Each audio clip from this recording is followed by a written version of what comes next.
श्रीमन्नारायण नारायण हरि हरि, श्रीमन्नारायण नारायण हरि हरि।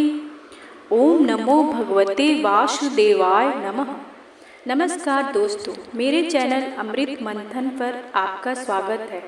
आज मैं आपको श्रावण मास की पुत्रदा एकादशी व्रत की कथा सुनाऊंगी, जिसका बड़ा ही महात्म्य है।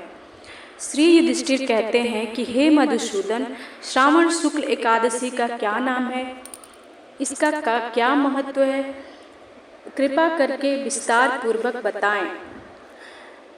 मधुसूदन कहते हैं, हे युधिष्ठिर, इसको सुनने मात्र से ही वाजपेयी यज्ञ का फल मिलता है। इसको शांत चित्त होकर सुने। द्वापर युग के आरंभ में ही महिष्मती नाम की एक नगरी थी। इस नगरी में महिजीत नाम का राजा का राज्य था, जो बड़ा ही शांति एवं धर्म प्रिय था। लेकिन इसको कोई संतान नहीं थी, जिसके कारण वह काफी परेशान रहता था। अपनी वृद्धावस्था आती देख राजा ने प्रजा के प्रतिनिधियों को बुलाया और उनसे कहा कि हे प्रजाजनों, मेरे खजाने में किसी प्रकार का अन्याय या पाप के द्वारा एकत्र किया हुआ धन नहीं है। न ही मैंने कभी देवी देवता और ब्राह्मणों का धन छीना है। किसी दूसरों की धरोहर भी मैंने नहीं ली। मैंने हमेशा प्रजा को अपने पुत्र के समान माना है और उनको पाल रहा हूँ। मैं अपराधियों को पुत्र तथा बांधुओं की तरह दंड देता रहा। कभी किसी से घृणा नहीं की, सबको समान माना है। सज्जनों की सदा पूजा करता हूँ। इस प्रकार धर्मयुक्त राज्य करते हुए भी मेरे पुत्र नहीं हैं, सो मैं अत्यंत दुख पा रहा हूँ। इसका क्या कारण है? राजा महिजीत की इस बात को विचारने के लिए मंत्री तथा प्रजा के प्रतिनिधि वन को गए। वहाँ बड़े बड़े ऋषि मुनियों के दर्शन किए। राजा की उत्तम कामना की पूर्ति के लिए किसी श्रेष्ठ तपस्वी मुनि को देखते फिरते रहे। एक आश्रम में उन्होंने एक अत्यंत वयोवृद्ध, धर्म के ज्ञाता, बड़े तपस्वी, परमात्मा में मन लगाए हुए, निराहार, जितेंद्रिय, जितात्मा, चित्त क्रोध, सनातन धर्म के गुण तत्वों को जानने वाले, समस्त शास्त्रों के ज्ञाता महात्मा लोमेश मुनि को देखा, जिनका कल्प के व्यतीत होने पर एक रोम गिरता था। सबने जाकर ऋषि को प्रणाम किया। उन लोगों को देखकर मुनि ने पूछा कि आप लोग किस कारण से आए हैं? निसंदेह मैं आप लोगों का हित करूंगा।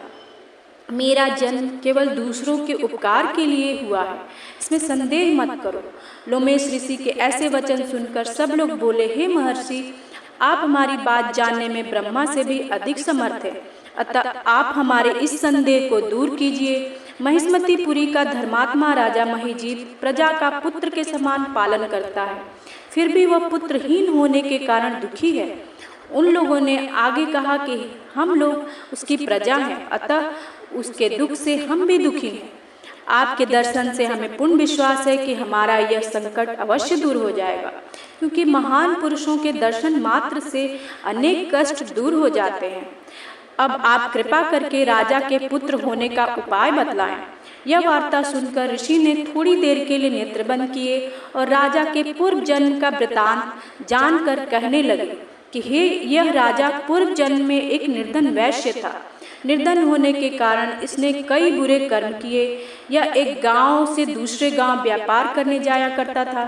एक समय ज्येष्ठ मास के शुक्ल पक्ष की द्वादशी के दिन मध्याह्न के समय वह, जबकि 2 दिनों से भूखा प्यासा था, एक जलाशय पर जल पीने गया।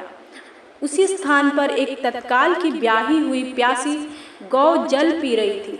राजा ने उस प्यासी गाय को जल पीते हुए हटा दिया और स्वयं जल पीने लगा। इसलिए राजा को यह दुख सहना पड़ा। एकादशी के दिन भूखा रहने से वह राजा हुआ और प्यासी गौ को जल पीते हुए हटाने के कारण पुत्र वियोग का दुख सहना पड़ रहा है। ऐसा सुनकर सब लोग कहने लगे कि हे ऋषि, शास्त्रों में पापों का प्रायश्चित भी लिखा है, अतः जिस प्रकार राजा का यह पाप नष्ट हो जाए, आप ऐसा उपाय बताएं। लोमेश मुनि कहने लगे कि श्रावण शुक्ल पक्ष की एकादशी को, जिसे पुत्रदा एकादशी भी कहते हैं, तुम सब लोग व्रत करो और रात्रि को जागरण करो, तो इससे राजा का यह पूर्व जन्म का पाप अवश्य नष्ट हो जाएगा। साथ ही राजा को पुत्र की अवश्य प्राप्ति होगी। लोमेश ऋषि के ऐसे वचन सुनकर मंत्रियों सहित सारी प्रजा नगर को वापस लौट आई। और जब श्रावण शुक्ल एकादशी आई तो ऋषि की आज्ञा अनुसार सबने पुत्रदा एकादशी का व्रत और जागरण किया। इसके पश्चात द्वादशी के दिन इसके पुण्य का फल राजा को दिया गया। उस पुण्य के प्रभाव से रानी ने गर्भ धारण किया और प्रसव काल समाप्त होने पर उसके एक बड़ा तेजस्वी पुत्र उत्पन्न हुआ। इसलिए हे राजन, इस श्रावण शुक्ल एकादशी का नाम पुत्रदा पड़ा। अतः संतान सुख की इच्छा हासिल करने वाले इस व्रत को अवश्य करें। इसके महात्म्य को सुनने से मनुष्य सब पापों से मुक्त हो जाता है और इस लोक में संतान सुख भोग कर परलोक में स्वर्ग की प्राप्ति होती है। ओम नमो भगवते वासुदेवाय नमः। हे दोस्तों, ऐसे व्रत विशेष और त्यौहार विशेष कथा के लिए आप मेरे चैनल को सब्सक्राइब करें और मेरे वीडियो को लाइक करें। धन्यवाद।